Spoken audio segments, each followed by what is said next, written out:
What's up? What's up, everybody? How you doing?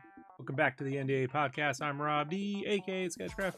I'm going to be drawing stuff here today. I work on secret stuff, and when I can't share it right away because of NDAs, what I do is I stream artwork that I've done in the past behind me, and while I work, and then we can chat about that or whatever else you'd like. You let me know.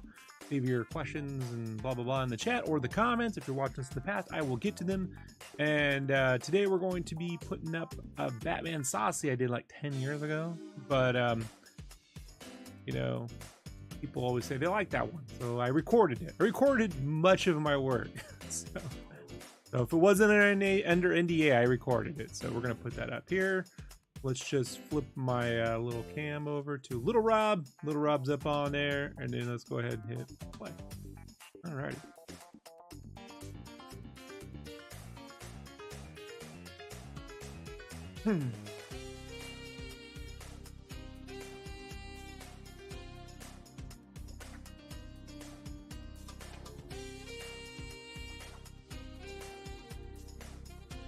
On my drawing board today is buildings. I gotta get through this 2-page spread and all the background stuff. Pretty complex piece of art.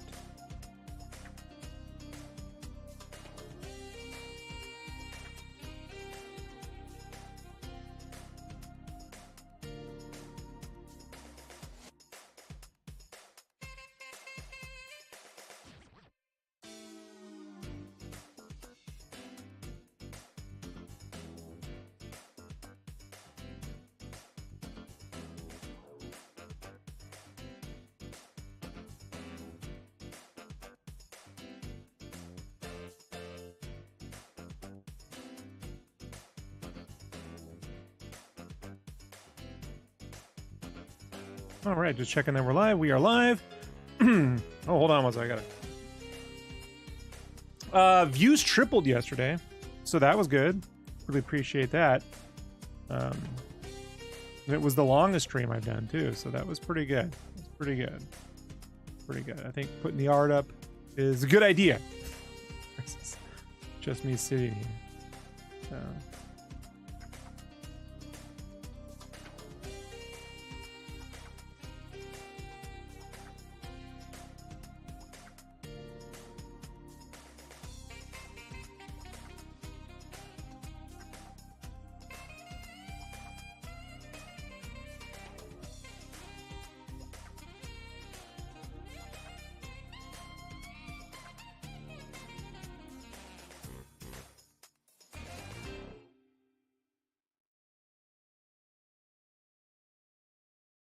I got to roll. Yeah, I lost 2 or 3 weeks of real productivity this past couple months because I had a bunch of health issues and stuff. That's all squared away. So now I'm like, okay, I gotta get caught back up.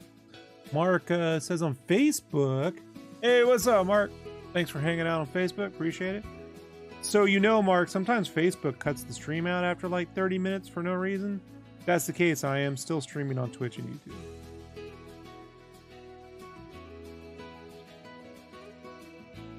Sometimes it does that. I don't know why. It's not the music, not my internet connection, it's just Facebook. It does happen.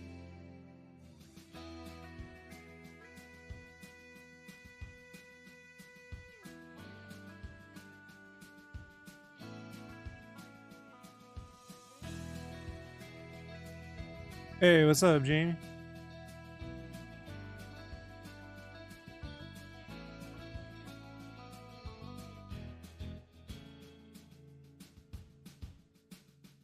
Yeah, I remember when I first recorded this piece, I was using Google Hangouts. So it wasn't the highest resolution. It wasn't bad, but it wasn't the highest resolution.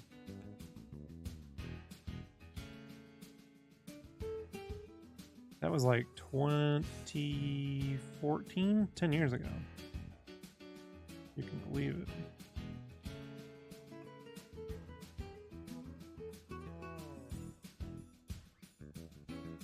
Jamie says, love your artwork, huge fan. Oh man, thank you so much, Jamie. Well, right now, man, I'm working on a Spawn miniseries for Todd called Spawn Kills Every Spawn. So it's going to come out this summer.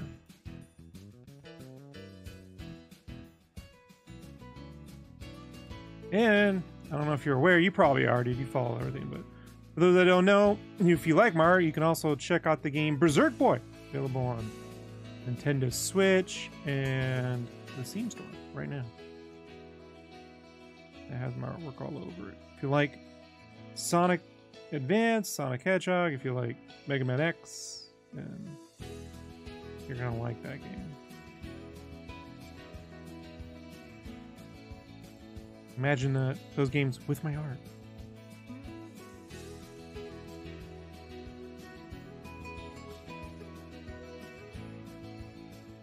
I'd like to imagine those games with my art. That'd be fun.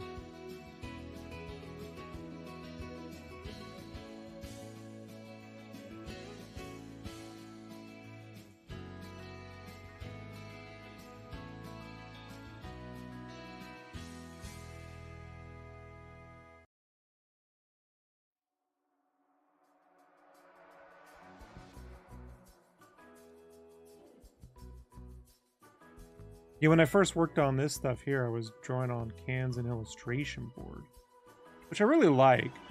But these days, whenever I paint, I print out my lines. I use a pigmented printer, an HP Workhorse, so the lines are waterproof. And so here I used to have to like redraw all my art twice, you know? It's like when you draw on like real detailed gloves and stuff like that, man, it just eats up time. Or says I'll catch you on Switch and whatever. Thanks, Mark. Appreciate it. Hey, what's up, Shelly? Oh, thank you. Thank you so much. Yeah, I kind of like hit a little bit of a wall with it. It works good for monsters and Batman. The minute you start drawing like human faces and stuff, it gets to be a little weird. So I have some thoughts on how to get around that, but we'll see.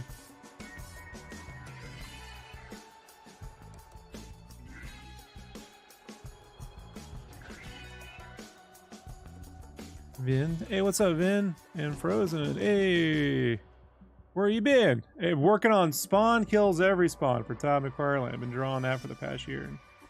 I'm about done, so I guess got one more issue to go, and it's gonna ship this summer. So I just it didn't dawn on me, hey, why don't I stream while I draw? But why don't I stream old artwork while I draw on new stuff I can't share? Didn't really figure that out till like a week or two ago. So what can I do, you know?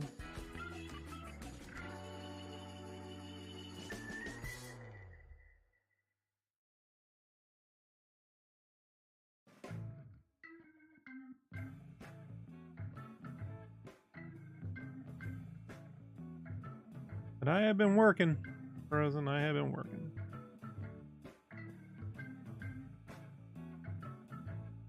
Frozen says, hot damn, pretty sweet. Yeah, it's going to be fun, man. It's going to be a fun sort of Invader Zim meets Calvin and Hobbes meets, you know, Carlos Miglia kind of style comic book, you know. It's going to be fun.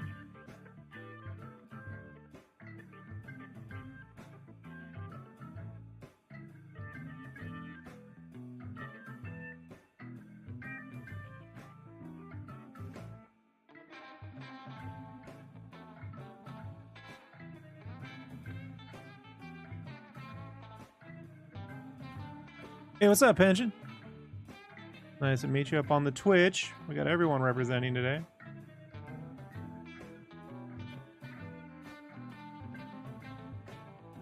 Yeah, Shell, I think with the Saucies, I want to do more straightforward watercolor work and then add that drippy stuff in different places. But it's just time, you know? Like, watercolor just takes so much, like, prep. So, like, what I need to do is put together a few good pieces. Probably the caricatures I've already done.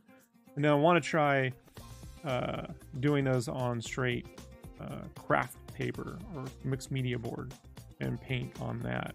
See if I can sort of mix that, you know? But I can't do anything extracurricular until I get caught up on my work.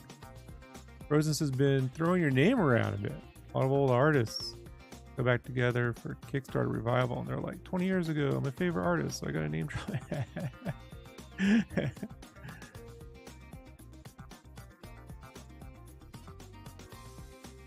Sell me on Trexler's new YouTube video. Trexler's? I have not seen. Who's Trexler's? Was that the Berserk Boy review?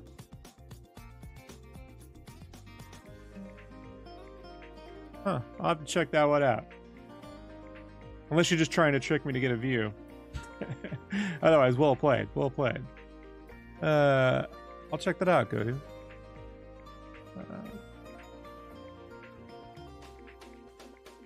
Well, I appreciate that. Like, yeah, you know, it's like, I always feel like I'm just starting out, no matter what I got going on. It's like, I haven't really got going.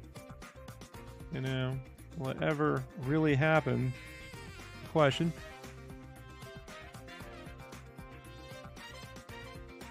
Yeah, Berserk Boy's up now, man. It's on Switch and it's on Steam Store. Don't sit on that one. It's getting great reviews. Great reviews. So. T-Lopes put the soundtrack up, so that's available like on streaming and stuff.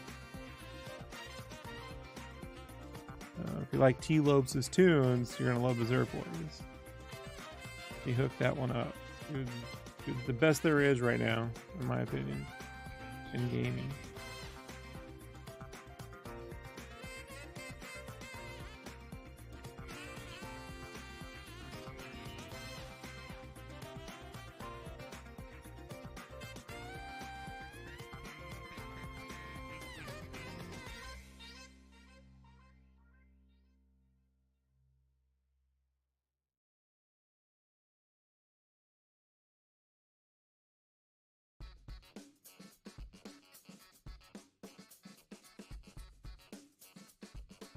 Ah, thank you, Frozen. Thank you so much.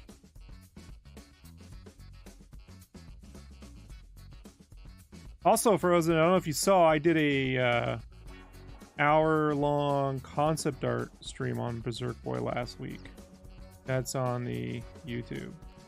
So if you want to see some making of behind-the-scenes sketches and blah, blah, blah, blah, blah, I did that for about an hour.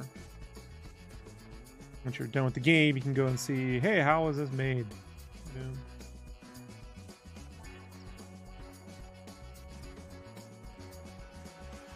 Hey, thanks, Gam.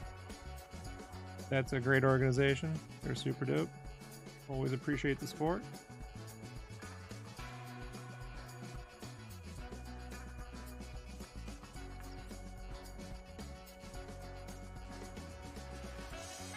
Frozen says, finally finding my legs coloring, but man, keep coming back to your work again. Oh, thank you. I feel like I'm always learning, you know? Like, I don't really feel like I don't really have, like, a set way, you know? Definitely always learning.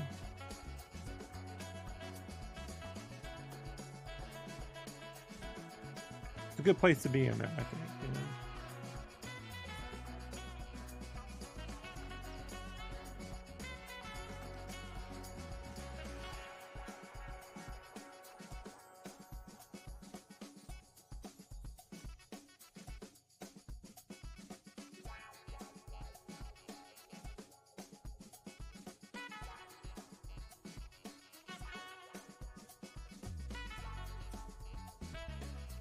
Person says, I'll tell you, lasso seems easy when you watch someone do it, but it's a fight, especially on Procreate. Procreate's lasso is horrendous. I would not use it. I've tried it. I'm like, what are they doing with this lasso, man? Like, I just quit. I was like, you know what? I'll just stick with my old ways. Pension says, sorry, gotta go, but have a nice stream. Thanks, Pension. Yeah, man. Procreate's lasso is not really designed for that.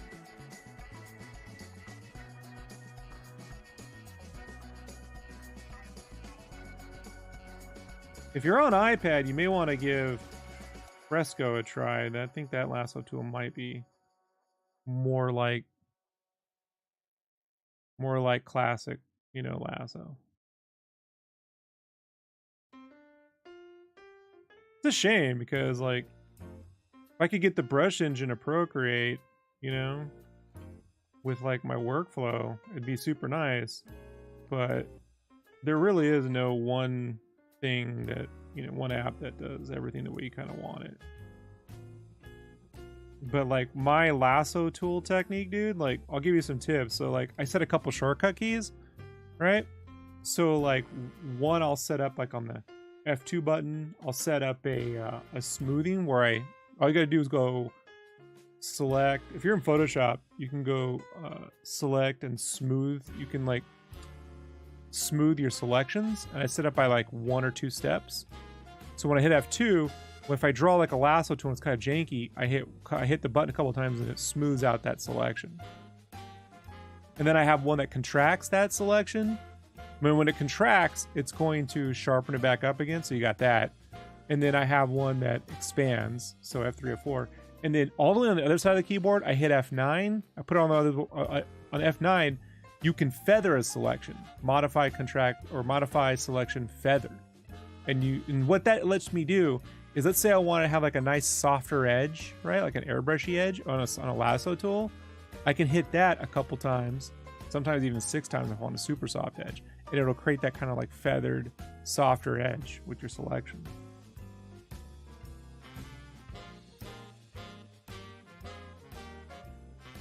That's why I'm like, yeah, it doesn't work the same on those iPad apps, you know. 16-inch Huion I'm paying with the yes. Oh, nice.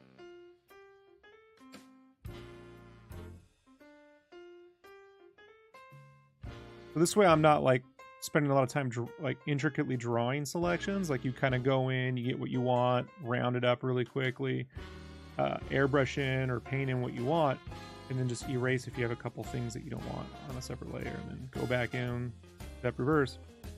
If I want a more softer edge when I'm airbrushing, I just feather it once or twice, sometimes 6 times. And yeah, that's how I get a lot of that work done quickly. Having to manually set the feathering, Procreate, and smoothing, and no, that is not the way to work, you know.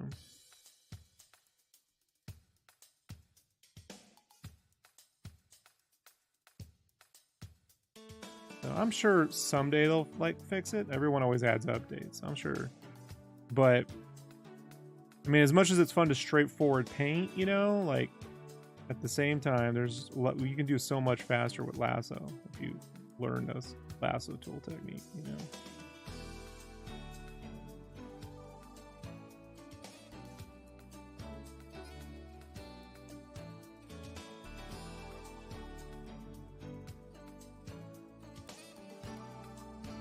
Man, yeah, manually setting, I couldn't imagine. You'd be there for 9 years doing that. Like, I'm gonna give you all a little tip now. When like now when I'm doing like digital lines for the comic, right?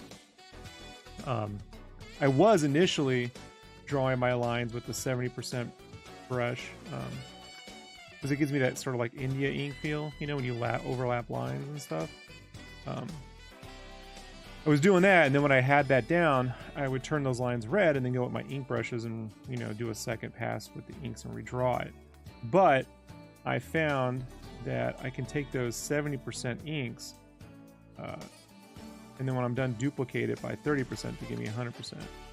And then what I do in Photoshop is I add like 2 or 3 adjustment layers. I'll add a black and white adjustment layer, a posterized set to 3 or 4, kind of depends on what I like, and then I'll set a threshold. And if you take that, it'll basically turn those lines into basic inks. And then on a new layer above those filters, I go with my ink brushes and I add all my ink textures and stuff on top of that. So I'm not redrawing all my lines. I'm getting that final cleanup with the ink brushes, but I'm not using the inks to draw for a second or third time, you know? And what's cool is you can leave a lot of your rough sketches underneath, because that posterize and the threshold will clamp it all out, you know? You just got to make sure you're working like, I work at like 400 DPI, you know, so I'm working at like 3,000 by 4,000 or 4,000 by 5,000 pixels. So when you flatten it all up, it looks like inked art. But I've seen some digital artists go, they look a little jaggy. I'm like, they look exactly like the way I've put my lines that my microns right next to it. There's no difference. You know, my scans. But I didn't figure that little trick out until issue 3. So, you know, but the upside, it's like, I couldn't imagine having to do some of this I'm drawing some pretty crazy backgrounds frozen, and I could not imagine having to do that. And then also draw it again in ink, you know, like, or digital ink or whatever. Now, I used to, before all this comic stuff, I would print out my roughy lines and finish the art on the board, you know? And then if I needed clean stuff, I would go over those lines digitally. But there's no time for that with these projects. There's no time for that. So what I do now is I still want the traditional lines to sell. So when I'm done, I'll print them out on board and I'll just, in red, and I'll just draw over that and give myself my lines in my free time. So it takes longer, but you know, I can do that on my free time and end up with, you know, physical lines for each page. I mean, what's the difference if I'm doing physical lines and then digital inking? And what's the difference between doing digital inking and then doing my physical lines? I don't really see the difference. So. Yeah, so many tricks, man. I'll go through a lot of this stuff in the future.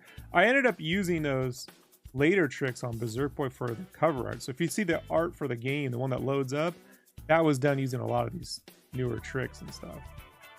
Because I was like, hey, I know how to do this even faster now, you know? And really, it's not so much faster, it just means I'm not duplicating efforts, you know?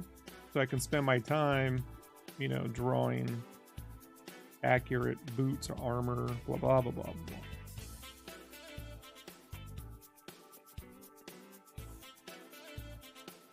Look at the microns art, but it's also great to look. Yeah, and I mean, I've gotten the looks of, I mean, I'm using stuff on Spawn that it's closer to Bill Watterson's bigger, thicker ink brushes and stuff, you know? So if you look on my Instagram, every now and then you'll see me say, hey, I'm doing a Watterson test. That's me trying out my new brushes, you know? But rather than doing a whole new set of inks, I'm just putting that over my initial stuff, you know? So a lot of big, thick and thin in the book. You know, a lot of big, thick and thin. Because to be honest, I don't really draw with pencil. I draw with like red pencil and micron inks when I'm sketching. So I don't even know how to hand that to an inker. You know, it's like they would be like, "It's done," and I'm like, "Not really," you know, but.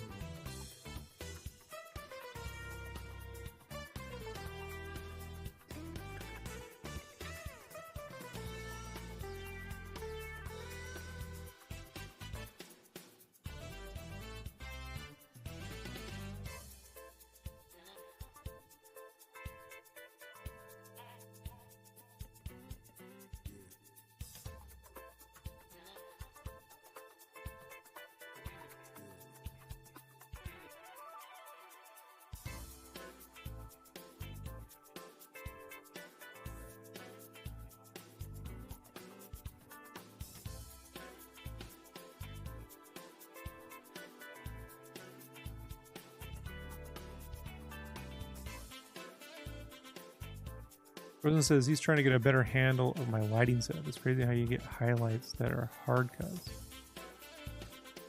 Lighting setup. Crazy, the highlights were hard cuts. They just right. Specifically what image? I could tell you what I was doing. Hard for me to know. You have an example? One I did, I could kind of tell you.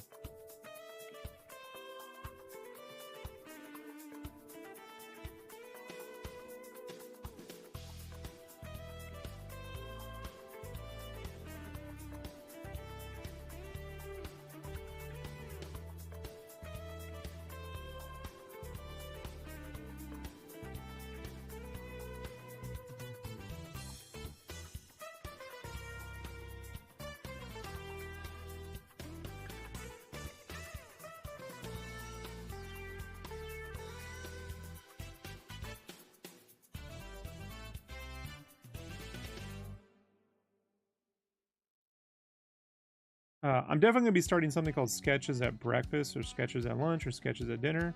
I'll brand it as such. We'll have a nice logo and stuff. Where I can do, you know, we can do sketching and little art tip exercises and stuff too. Favorite is the Power Stone. TMNT. Right now looking at the Chrome Berserk Boy. Right, okay, so what I do, man, is I get the local color first, right? Which is their flats, their basic local color flats. And then I'll do the shade layer. And what I'll do with the shade is I'll fill the whole image up with purple, right? So it's like a hard light, 60% or 40%, somewhere around there. And then some of the purple doesn't look good on certain colors, right? So I'll select, let's say it's a green or a brown or a yellow. I'll select that and shift the shade, the fill, to a blue or a red or something that makes it look good, right? So the whole layer is filled with purple. And then I'll select and get the kind of, like on turtle skin, sometimes I want more of a blue, sometimes I want more of a brown, depending on Donatello, whatever, Leonardo. So I'll get that looking right. And then in the mask, I paint in the mask. So I'll open a mask up and then fill it with black so you see nothing. And then lasso in the lighting based on a light source. Once all that's done, then I'll work on highlights. And what I'll do there is one or two things. I'll manually lasso in some stuff. Or there's a really cool shortcut you can do where you can use the wand tool to select all layers, right? And you can select a lot of stuff inside the lines. And then I'll contract that selection with my little shortcut tool, right? And then I'll round it and sometimes feather and then airbrush in that on a highlight layer. And that highlight layer was just an overlay or a hard light or vivid light, whatever looks good, you know? I want it harder or softer. On Berserk Boy, the yellow over the green pants or the teal over the shadows. Yeah, now that, the yellow over the green pants. Right, so that's where at the very end I'll add like a rim light or something, you know, and you just, it's based on whatever's in the image. If there's a cream or, you know, a blue, you know, but you just going to your value, I mean, your hue, right? So it's kind of weird.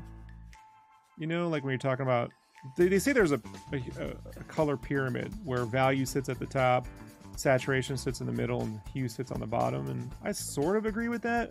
It's not a 100% rule. But highlights would be, again, at the very bottom where you're adding complementary hues. And you may want to start thinking about working in like split complementary color schemes, right? It's always good. Get a good contrast. Complementary or split complementary. Try not to, you know, mix the two together. A lot of those little techniques, like I'll do, come from like wanding the whole image, and then coloring inside, airbrushing, you know, inside those selections by feathering them or contracting them. The only thing you got to be careful about is you don't end up with like a pillow effect. And pillowing is where, you know, you like airbrush perfectly around on the inside of something. Kind of don't want to do that. And sometimes I do that, and people just don't notice. But there's a little bit of pillowing on the Power Stone one, but since they're all plushies, I figured, well, they're literally pillows. So if someone's gonna complain, then I have a retort for that.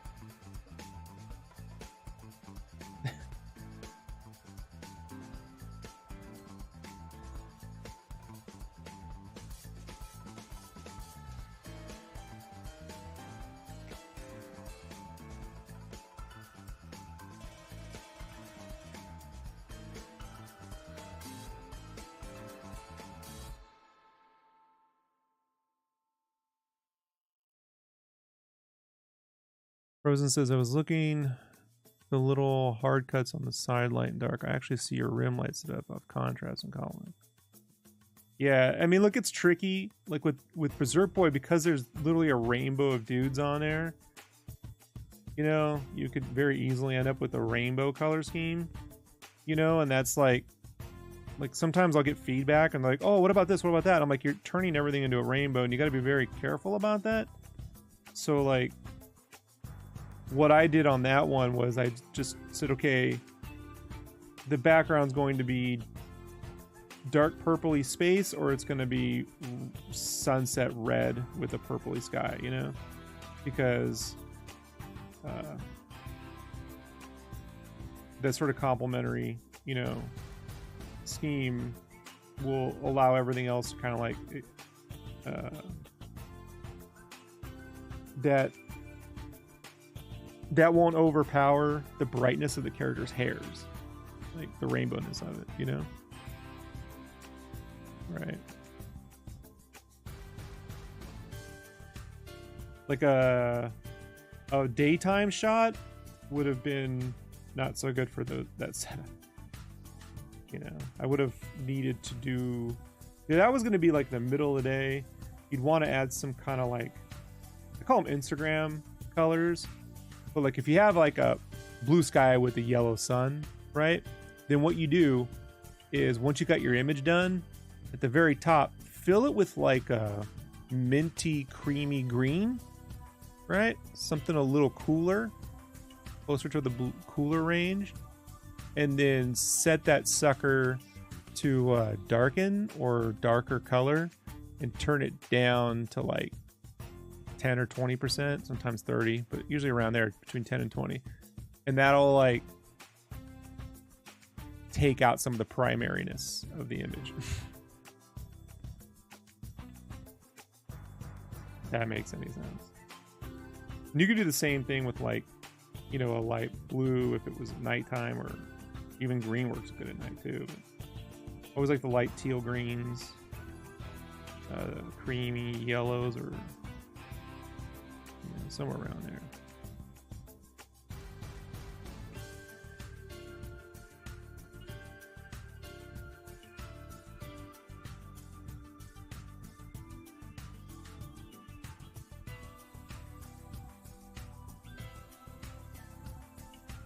Really does help to maybe find some level of traditional colors that you enjoy doing, because you'll find really quickly you can't just, you got to come up with like color theory solutions. I'll give you an example. Like when I'm doing color pencils, red is always kind of the worst color to use. You end up with something really dark and lifeless. Doesn't matter what red exists. You have to do an undercolor first, a yellow, an orange, or light, a pink or a purpley thing, and put that over. So you get a chromatic. You need like a chromatic shift in the red to warm or cool it. No color pencil, I don't care what they say. I own them all. None of them get you there out the box. Hey, what's up, Metal? Thank you. Yeah, I painted this about 10 years ago. Batman Saucy. Look at all my old Cotman student grade watercolor tubes over there. Those things dried up like 3 months later. It's funny.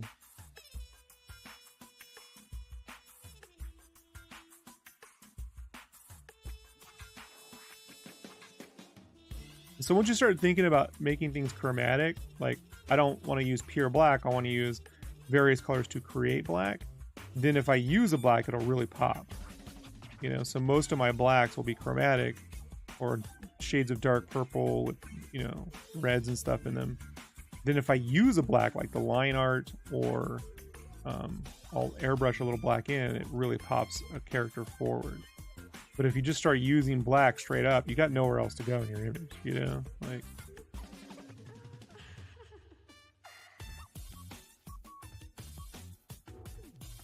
that's why values sit at the top of the color pyramid.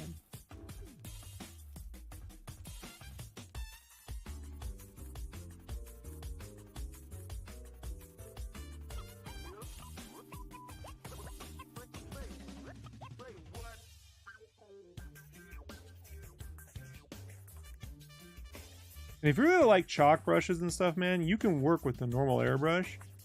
And then at the very end in your layers, go over the edge of something with a chalk brush to give it that chalky texture, you know? Sometimes straight doing that work with those kinds of brushes creates weird artistic gaps in the art and stuff, and it's not as clean. I mean, it looks good if you're going for something artsy, but if you're going for something a little bit more rendered, it doesn't really work. So I tend to add chalk textures and stuff like that at the end of my process rather than just work straight in it. Unless I'm doing, like, you know, background art and stuff. I want it real artsy. There you go. Hey, what's up, Al?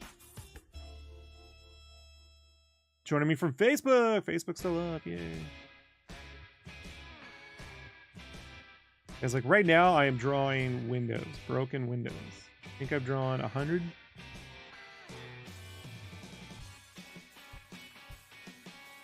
Because they're broken, I can't just duplicate these windows like I would normally do. Like I normally would draw like 2 rows and then duplicate back and forth, and then shift and change. But with these broken windows, it's like you'll just notice it. Gotta draw most of them and then duplicate a few.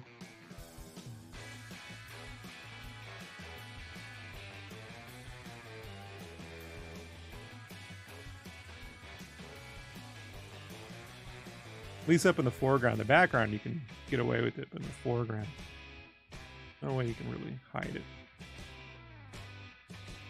Rosen says, I think my shading right now is suffering from not enough. Like my shaded areas are thin, but I'm not getting a good enough contrast. Value. You're not getting good value. That's what you're looking for. That contrast is value. So look, man, I have a thing called synesthesia, right? So like I see all the letters and numbers as colors and stuff. I have a very hard time discerning value. So I'll, like in Photoshop, I'll just set a Control Y so I can preview in black and white, and I'll kind of check my values that way, you know. But what I also started doing was I have a hard time shading in graphite because I don't like to look at the grayness. But I have been doing a lot of, if you see like my sketches, I sketch in color pencil, right? A good blue, like an indigo blue, will get you a better value than like a red, because the red color races don't really give you a black. But like a good indigo color pencil will get you there. Indigo blue. Kanash makes a good one. Karen Dash, sorry. Holbein. The Prismacolor Indigo Blues, a really good one. Thomas Fluhardy sketches in that, the Indigo Prisma, and he does. So like, if you start working there, you know, do sketches, like even whatever you're working on, do a version of it really quickly with that, and you can start to, you know where to pop things forward. I mean, just remember shadows pop things forward. So try to think of using shadows to move something in the foreground rather than to add shadow, you know? If you put white next to black, you're going to notice the white. If the black makes the white pop. So.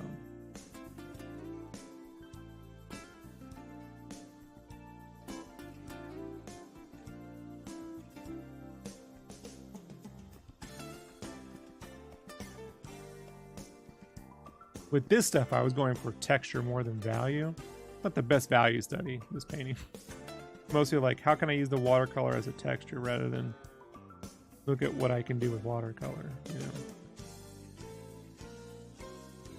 And this was because at the time I was doing so much clean digital work that I was just like sick of looking at it.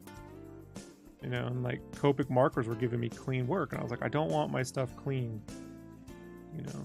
I want all my details, but I don't want clean colors. That's where all like the splatters came from.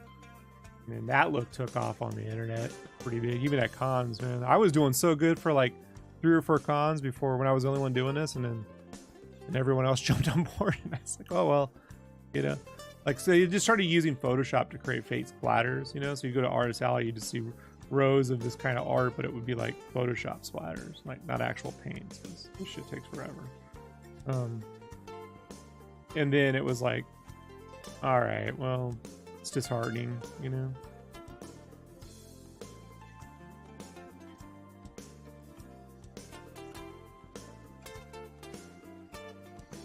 Then I eventually switched to my color pencil work, which I really like because there's really no way digital can compete with that at all. Nothing looks like it, you know. How do you get your finished digital to read a bit more like color pencil like, you know? Like finished digital to read more like color pencil like? Are you asking me if it's possible, or if in a specific image I did that? I don't remember.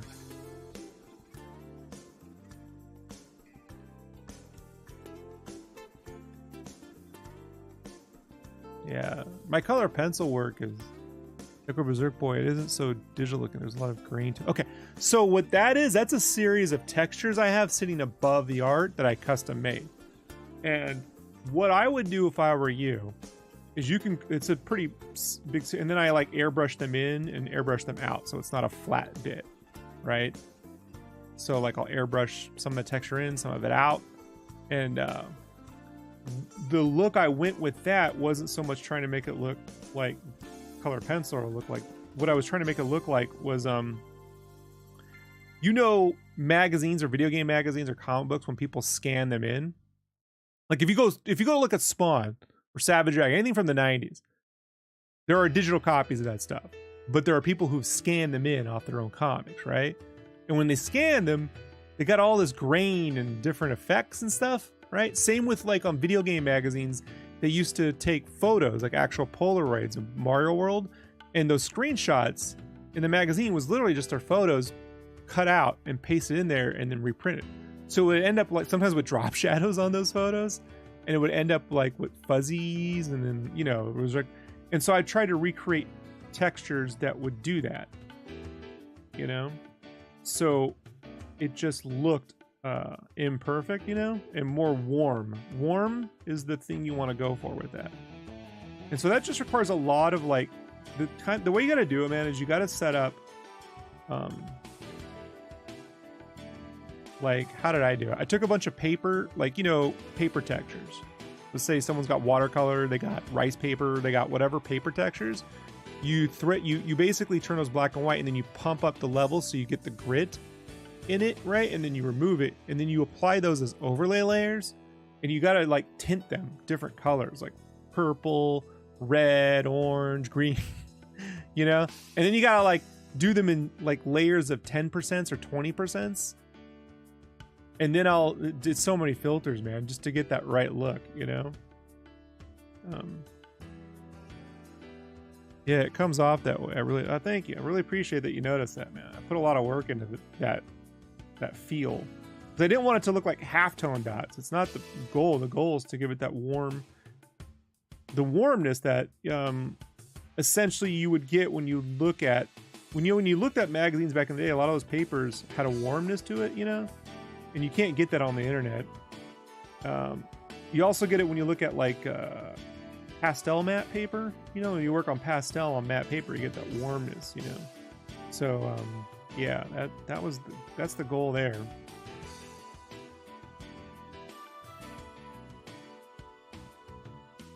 But I started by looking at like Spawn scans, you know, and I was like, why don't the comics just look like this? You know?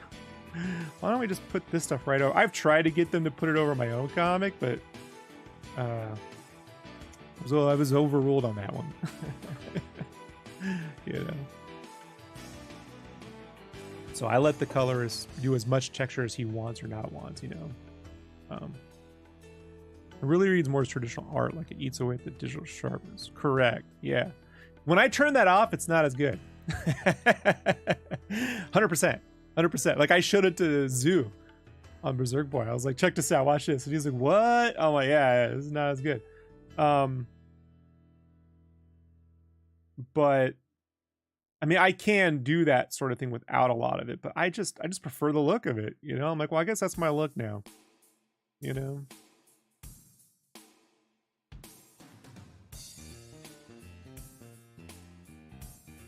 So like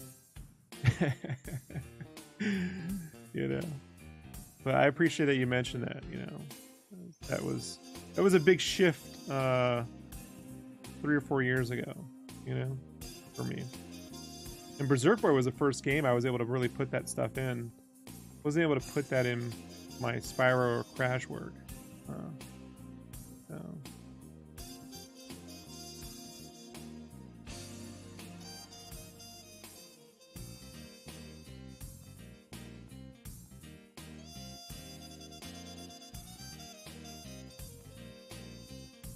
I wouldn't even know how to get that out of Procreate, to be honest with you. I mean, it has all the same like multiplies and stuff, but everything renders differently.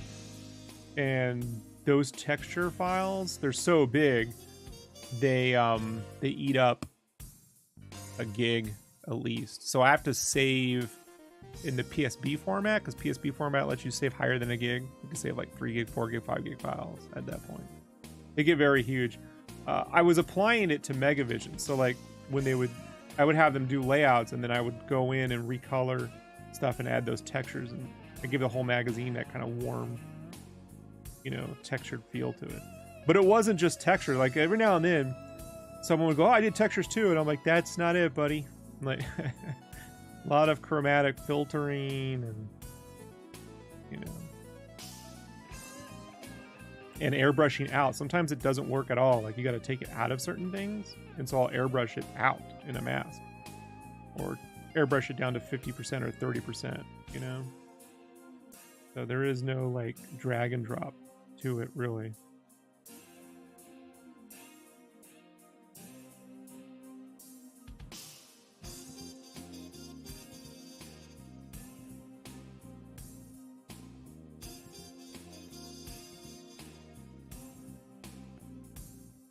Yeah, it really makes me, like, I'm a little resentful against guys that are like, hey man, the only way to do lettering or the only way to do artwork is like vector. Because I'm like, I get the idea that you want everything to be perfectly clean and stuff, but how did they ever print a logo before 1997? You know? And don't tell me that the packaging in the 60s through the 90s was no good, you know? Like, I think the battle for cleanness has caused a lack of warmness to a lot of merchandising and a lot of package art, package design, logos and stuff like that.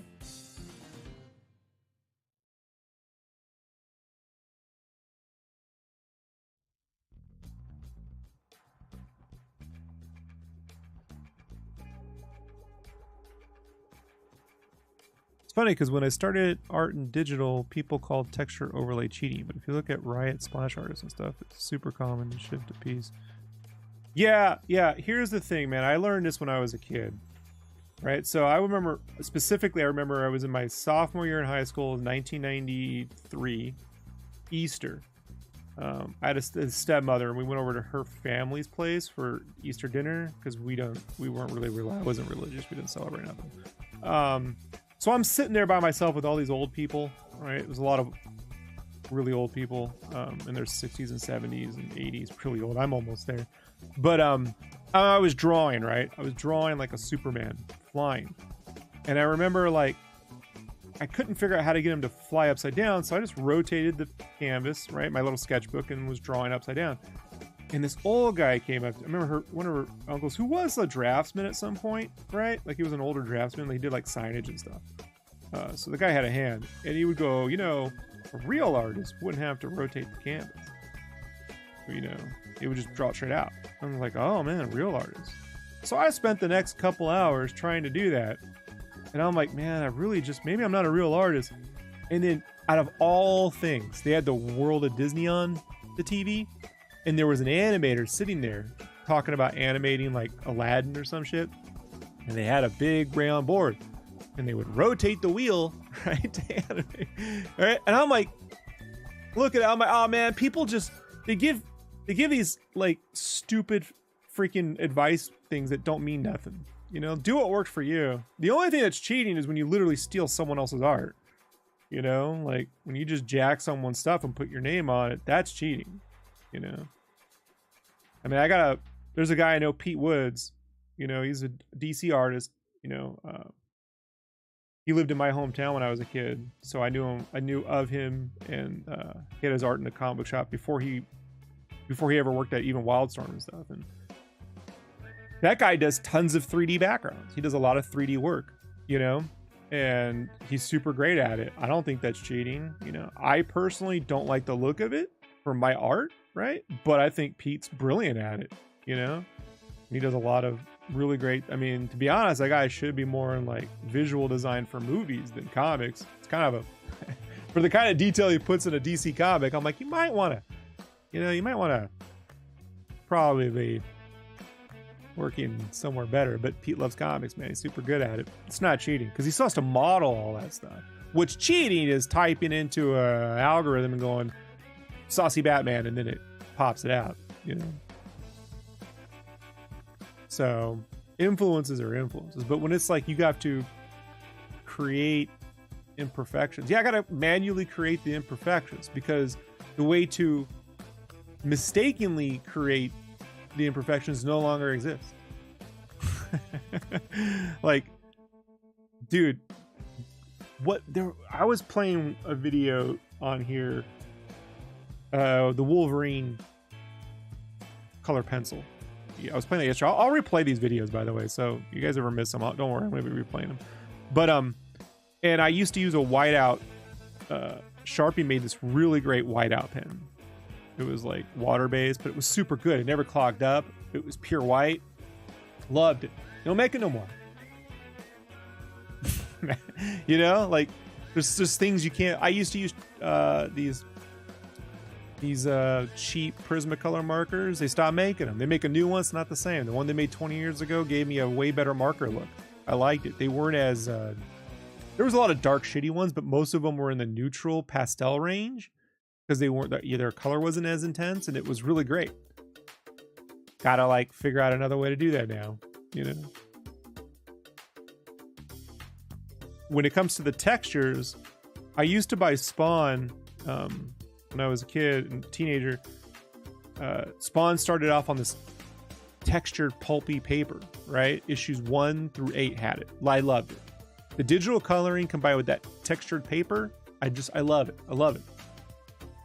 Issue 9, Steve Oliff, the colors, convinced Todd and then eventually all of Image to switch over to glossy paper. Hated it. Hated the glossy paper. You know, I like the glossy cover stock, hate the glossy interior paper.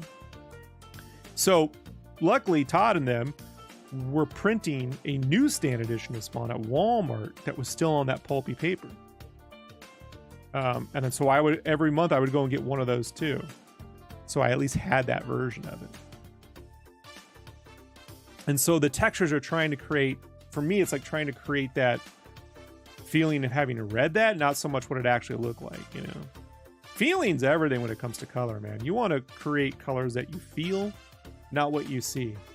You know, you need to understand what you're seeing, but understand that whatever you're seeing is an illusion. What you see is not what someone else sees. They may have color blindness. They may have a preference for noticing different types of colors, whatever. So you got to paint what you feel so people can experience that same emotion. They can get the same emotion even if they're seeing different colors. It's kind of the trick, man. Even if it's something goofy like a Berserk Boy or a Ninja Turtle or something, you know.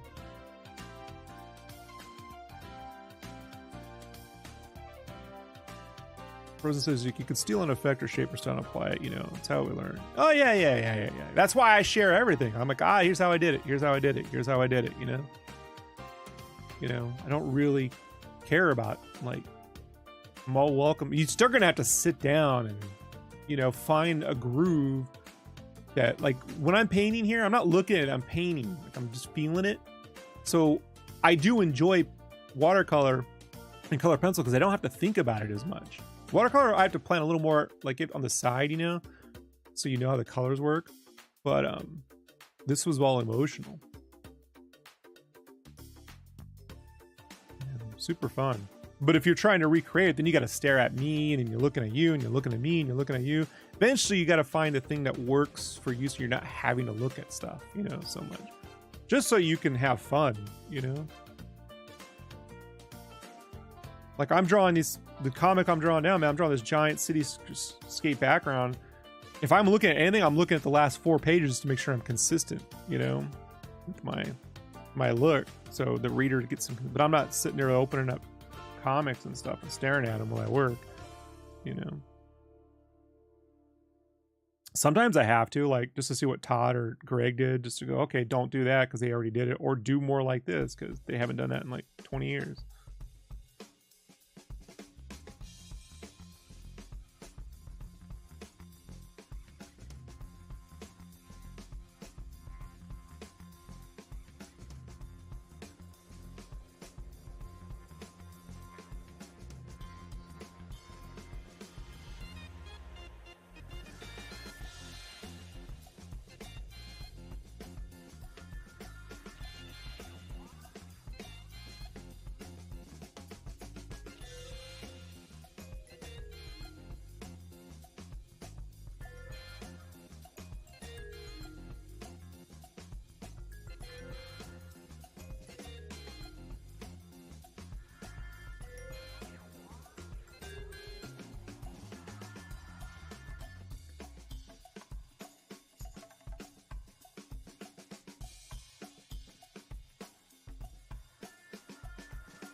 All backgrounds are like an Everest for me. There's so much perspective and big work in progress.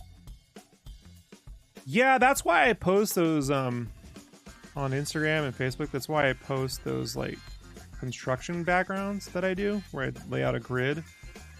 You know, I'll do like a bounding grid, or I manipulate it and shift it so I can show people, like, you know, start here, you know, like get this volume set up. And once you have a volume set up, digitally, man, I know everyone uses like perspective brushes. I don't like them.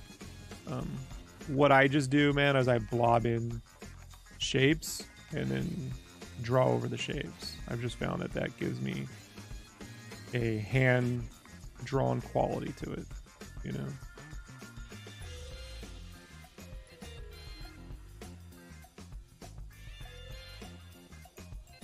Background, yeah, you're just getting more comfortable doing shapes and fade backgrounds. Right.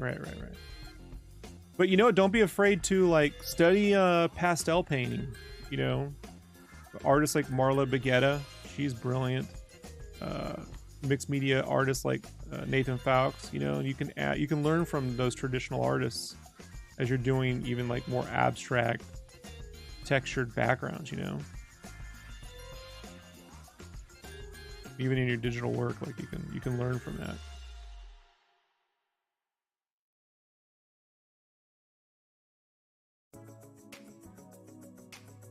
Not a full-time artist. Most people aren't, you know.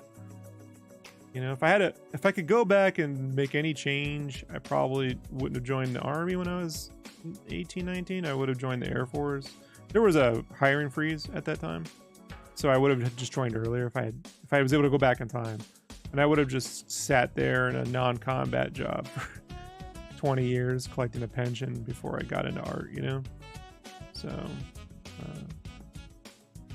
I mean, I've made it work, but, you know, most people can't, and I really don't fault them, you know.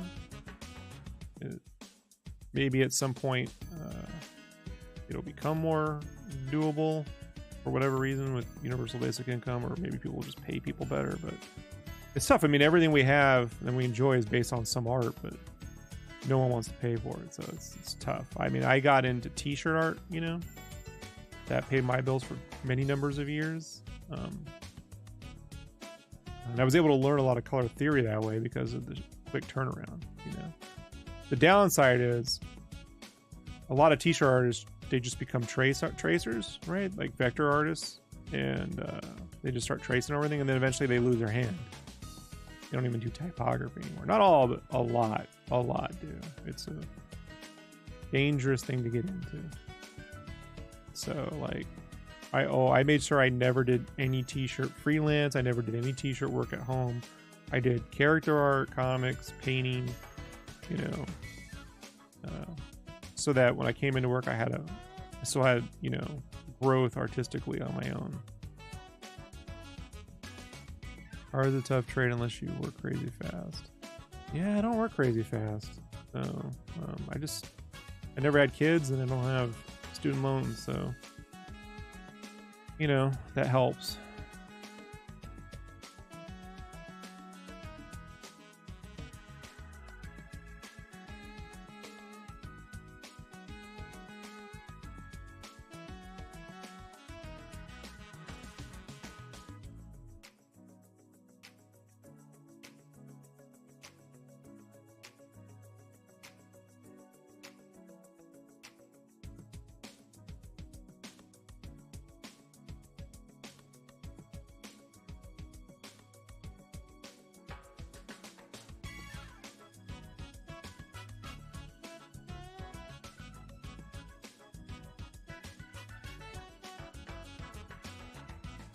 Well, yeah.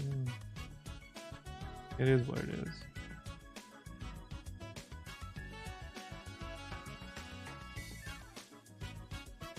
Definitely lucky. I don't take that for granted, which is why I go out of my way to help anyone who's looking to get better at the art, you know? I got that from film school. Never went into film. Yeah, I mean, I paid off my loans, but it wasn't easy. And had I known what the final cost, you know, I remember that initial bill saying it's $44,000 or $42,000. I was like, look, that's a lot, but I can do that. But I paid it out at around $71,000, and if I hadn't done that, it would have ballooned somewhere to about $200,000. You know, and had I known that fact in 2002, I would have never, not in a million years, you know, never would have done it. So I'm deeply sympathetic and empathetic to anyone who's suffering from the weight of that bullshit debt, you know. I think it's ridiculous. And my school ended up going out of business. I think I should get a refund. Like, I remember when I was already working in teachers while I was in college because I didn't trust them to ever help me get a job, you know. And they wanted to like use me to help recruit new people. Look, you got a job because I didn't get a job because of this place at all. I got a job because I got the job. Oh my goodness, Frozen. Oh no. All right, let's not bring it down too much, you know. I'm all out of pumpkin beer. I drank my supply, so you know, I don't drink much, so. But I'll tell you what, Frozen, when the pumpkin beer hits this year, I will toast the first one to you and your student debt. All right, we'll do it right here on air. I promise you. Hold on. You know what? Just so I don't forget, I'm going to set a calendar for that one. You watch. I'm going to go right into calendar. And I'm going to go. Got it. And I'm going to go to. Stuff drops in September, right? Yes. We're going to go right to September. Right? September 9th, which is usually when it hits. You know.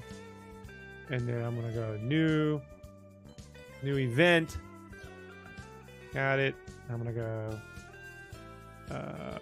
pumpkin beer salute online to Frozen's student debt. See? I won't forget. Save. It's set for Monday, September 9th. Be here. We'll do some coloring that day. All right. And commiserate.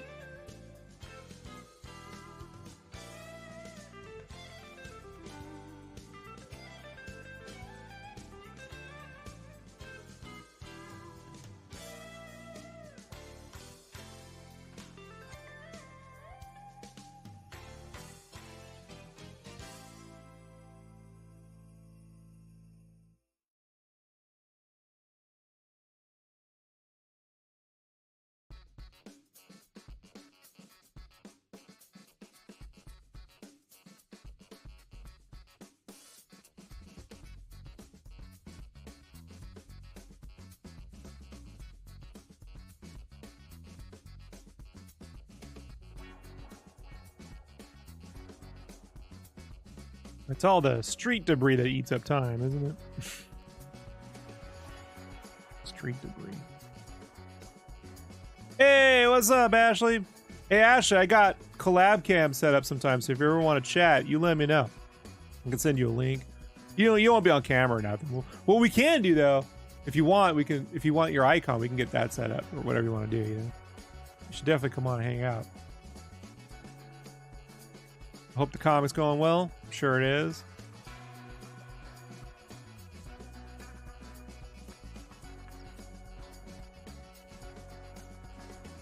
Ashley Gangfeather on Twitch. If you don't know Ashley's work, Ashley, one of the best artists out there right now, I believe. You know, up and comers. She's got her comic Lunacy and Luxury. You should go follow her on Instagram. You should follow her on Twitch. It's really dope. If you like Skydoll, if you like heavy metal, if you like actually, what's that animation with the red devil? What's that with the dope one? What's that called? You know what I'm talking about. Kickstarted.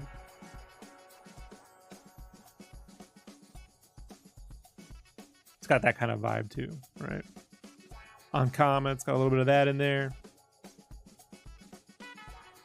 Super good stuff.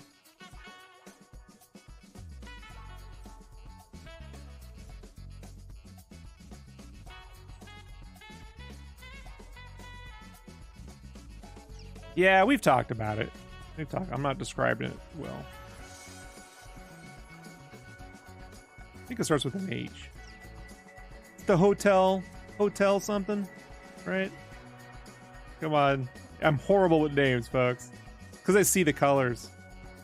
So I just see yellow. I'm like, I know it's yellow, white, orange. It's a real dumb way to live, but...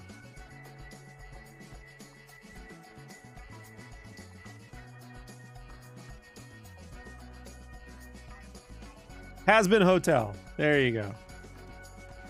Got a bit of that vibe. The vibe. Has Been Hotel.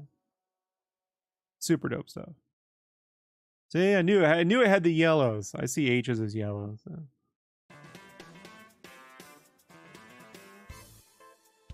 YouTube Indies.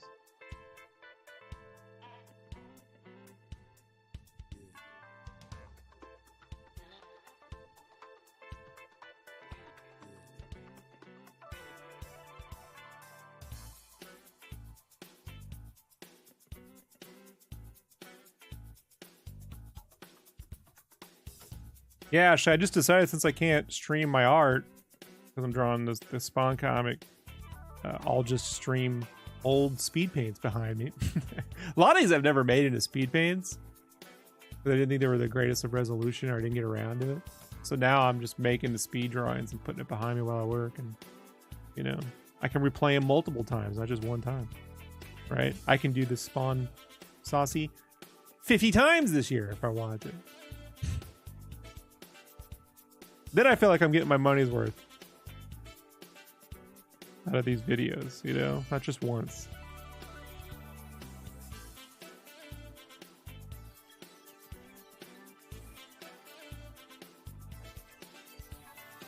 So, you know, I'm not stuck with, oh, I put it up but it didn't make any views. Like, no, we'll get it. We'll get the views out one way or the other. You know, let's say the vid did 300, but if I play it 50 times, that's 1,500. You know, I'm gonna make these stupid algos work for me. You know, algos. That's why I like to call them algos. Stupid algos. Well, is that rumor true that TikTok's gonna do photos? I don't know if that was a rumor or if that was real or not, but if that is, hilarious.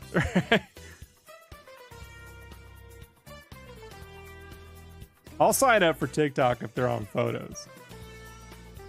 You know, just to make Instagram suffer a bit. See, you had this, but you won't let anyone do it.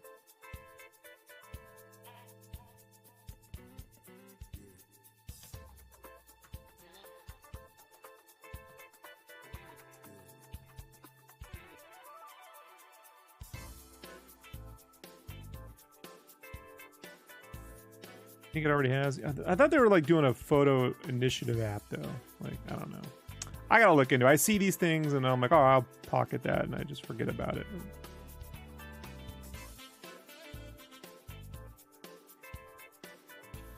Thought I saw a photo post. I was like, am I seeing it? Yeah, I guess they are doing it, huh? How great is that? You know? Look, the problem with everything is they all want exponential, unlimited growth, and there's no such thing as unlimited growth, you know? So.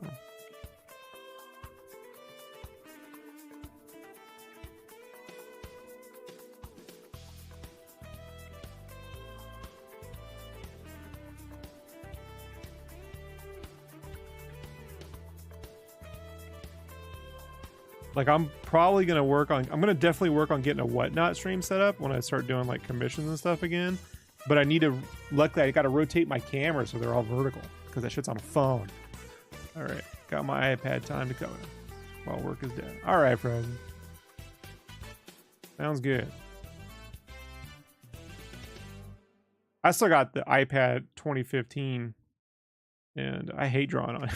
I tried the new one. It does feel better. I don't know if it's $3,000 better, but it's definitely better. I think John Lamb mentioned that on his Instagram. That he's like, I didn't like the original, but this feels more intuitive, and it does. But I also like my 22-inch, you know. They make a 22-inch iPad. It's $10,000. You know, like a big screen.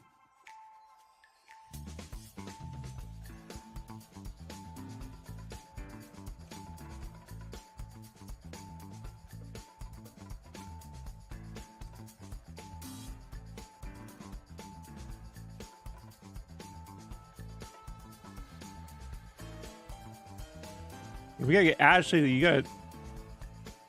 Well, you don't sell anything, right? But you know, man, when you do, Ash, when you get around to selling things, right? Like especially your art. If you ever get around, you don't sell your art. You know, when you want to sell the books, go on Whatnot. You know, do those interior sketches for the books, right? Right on Whatnot. People love to spend money. Coleman's pretty nice. I know, but I draw with a whole arm. Plus, I'm gonna tell you, Fred, I don't know how old you are, but my eyesight isn't going bad, but it's going bad for the small things. So that's why I prefer to do my traditional art. I like to do coloring because it can be looser, but drawing, you know. Yeah, Whatnot, Ashley. People spend money on Whatnot. Pretty good. Live stream. Check out Todd Beats. Todd Beats has a good like art. He does those a couple times a day. Oh, I'm saying when you got your books done, you know what I mean? You can do like remarks or little pencil sketches you can put in with the book, you know what I mean? And sell those books on through Whatnot. Like a YouTube for eBay, you know what I mean? It's a video based kind of eBay thing.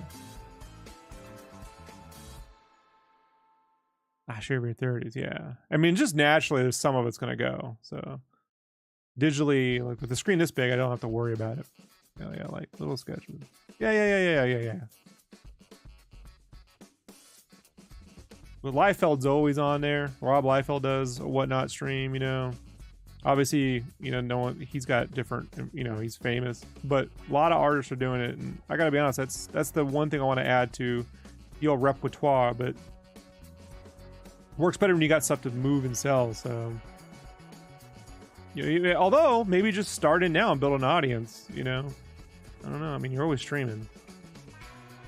You're pretty successful. I don't need to tell you how to do your job. Just saying it's something to look out for.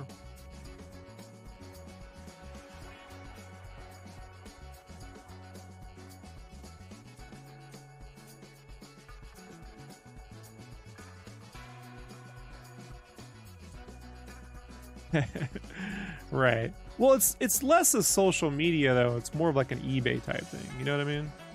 Like they're there knowing that they're probably gonna buy something at some point. So slightly different. More of a marketplace.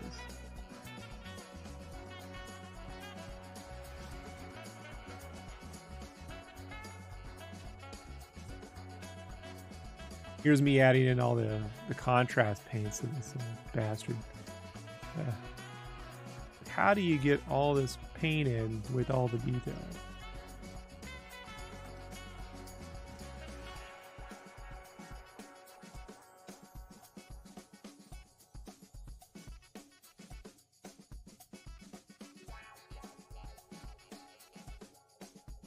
I know how I do backgrounds now. I would do them with a big wide brush with I didn't do backgrounds for the longest time, but I know how I would do it now.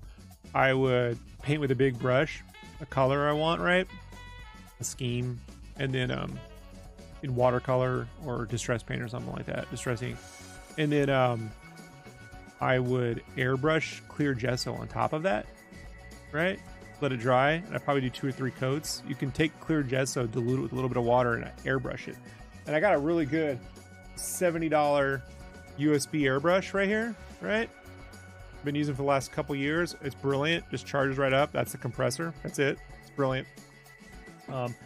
Airbrush that on there and get it nice and sandy. And then you can add dry pastel right over that to create texture. So good. I did it with the Batman chunks and stuff. I'll download those and get those videos back up too on a smaller scale, but I think it would look brilliant on something big too. So definitely want to play with that. But you can't do any of that you can't do any of that and then go back to painting. Once you throw the gesso on, you kind of need to not do that. I mean, you got to use alcohol though. The water doesn't work as well. Yeah.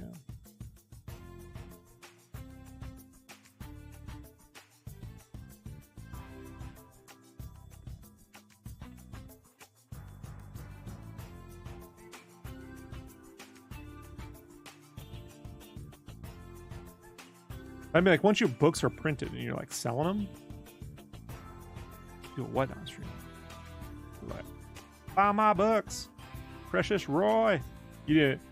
I say that Sipple and Ollie stuff. Probably haven't watched it, but Sipple and Ollie is great. Or they sell things every episode on Sipple and Ollie.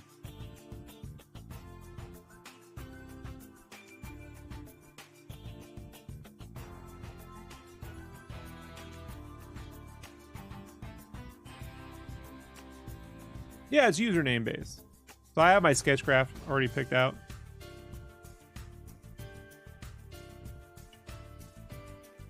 I mean, at least grab the gang feather one and sit on it. You know what I mean? Just squat on that one so no one takes the gang feather. Watch, I'll take the gang feather. I'll sell it back to you for like a piece of Ashley. Like, I'll kick your ass. She's from Texas. You don't want to. Probably don't want to mess with Ash. You know, I'll take Brandon's whatnot name, the Mighty James, before he can. You know.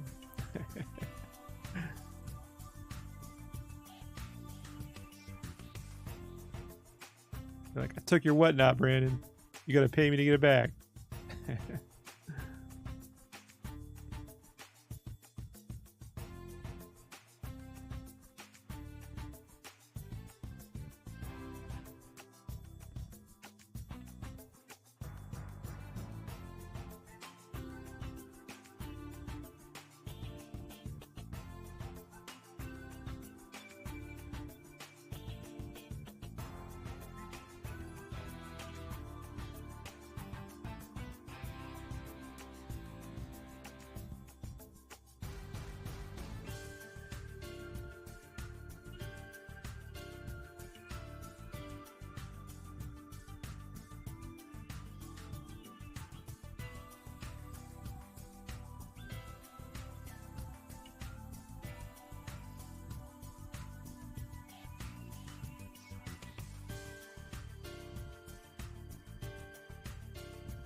Is the logo yellow? Whatnot? Yeah, whatnot. WHATNOT, whatnot. Yeah, yellow. Just look up Rob Liefeld on there. Whenever you kind of see what he does crazy. And then you could check out Todd Beats, because he does actual art streams on there, you know, and then sells his commissions and stuff on there. It's pretty dope. But when you get your books and stuff, you know, and you got everything done, you know, move the books on there.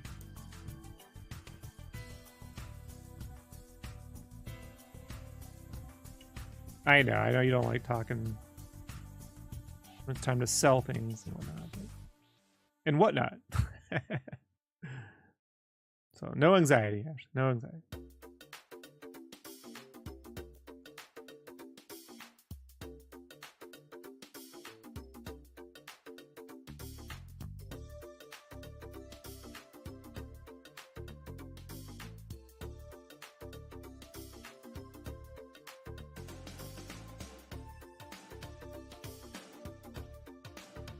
All right, I'm gonna get to 1 o'clock and then I'm gonna go take a break.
Yeah, there's a lot of layering. Like I said, that look works great for Batman, Hulk, Batman and Hulk. You know, some Darkstalkers. Didn't work so good for other things. I've totally fumbled a Judge Dredd. The guy who bought it hated it. It was a bad move. But I also use different paints now, so I think I can make that work if I needed to.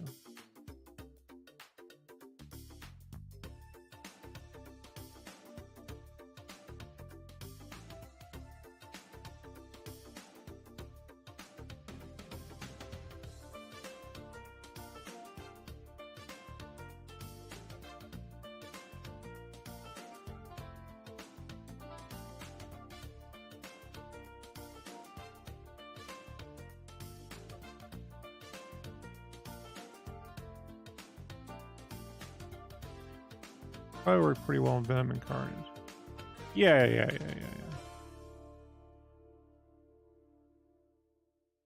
I think with other characters like Spider-Man it would work, but you gotta like, you'd have to use it as a motion thing.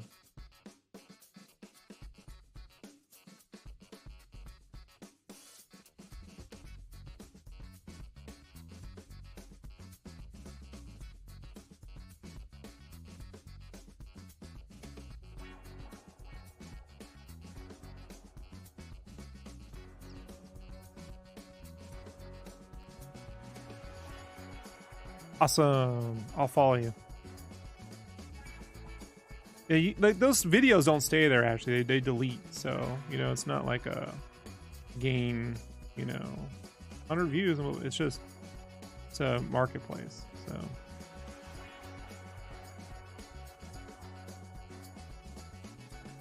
And it'll be there. It ain't going nowhere, so don't worry. But you, like I said, if you watch like Todd Beats or Liefeld stuff, you'll kind of get an idea of what they do, you know, of how that works. Todd's probably a better example than Rob on some, but hey, you can just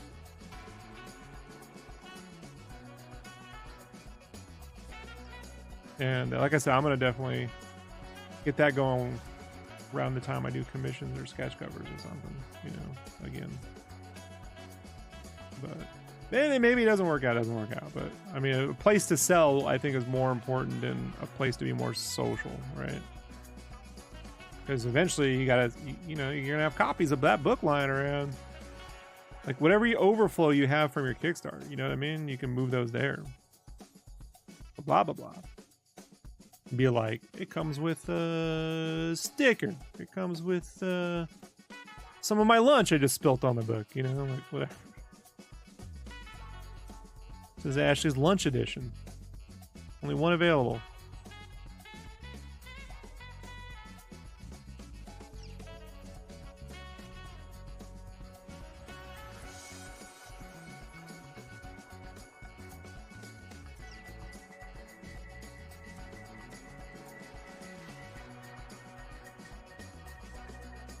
Right, better safe than sorry. Yeah. But I've been following Rob on there for like a year now, so it's only gotten bigger, you know.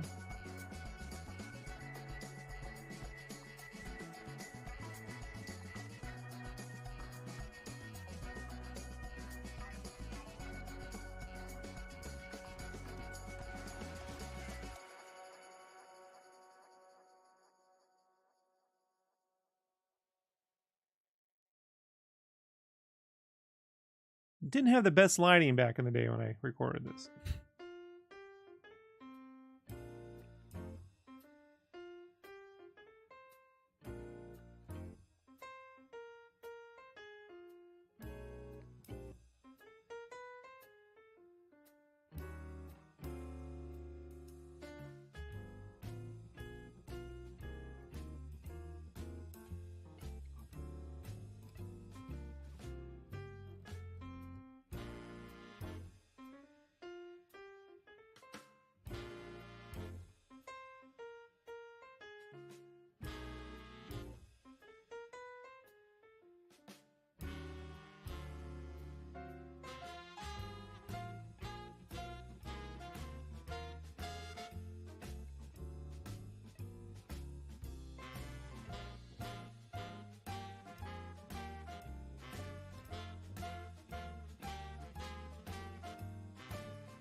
Hey, thanks, Yasa.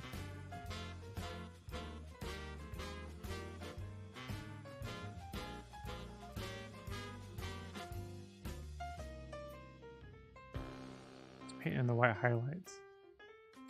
I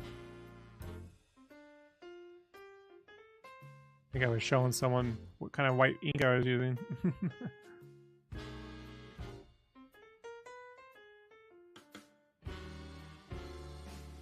Which is that's Holbein white. I use acrylic ink, Holbein super opaque white acrylic ink now. That's what I use. Free liquid, so you don't have to like dilute it, and it's super white. Because it's super white. Holbein super white.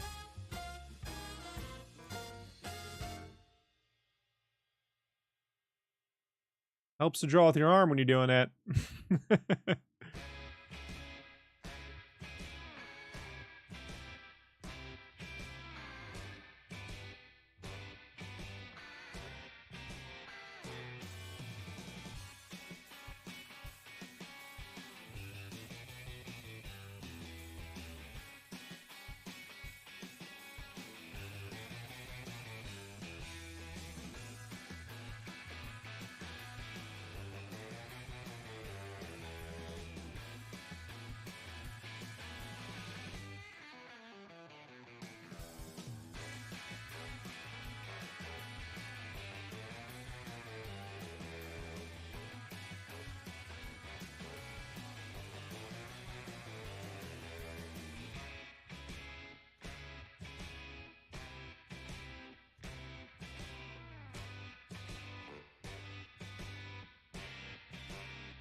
I think that was me done.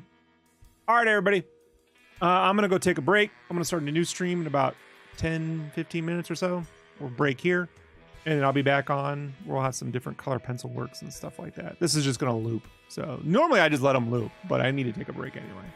So it's been 90 minutes. I need to get up and walk around, have some lunch, come back and get to work. But I'll be on for 4 or 5 more hours. So we'll be here. All right. Thanks for hanging out. Be back soon. Peace, everybody.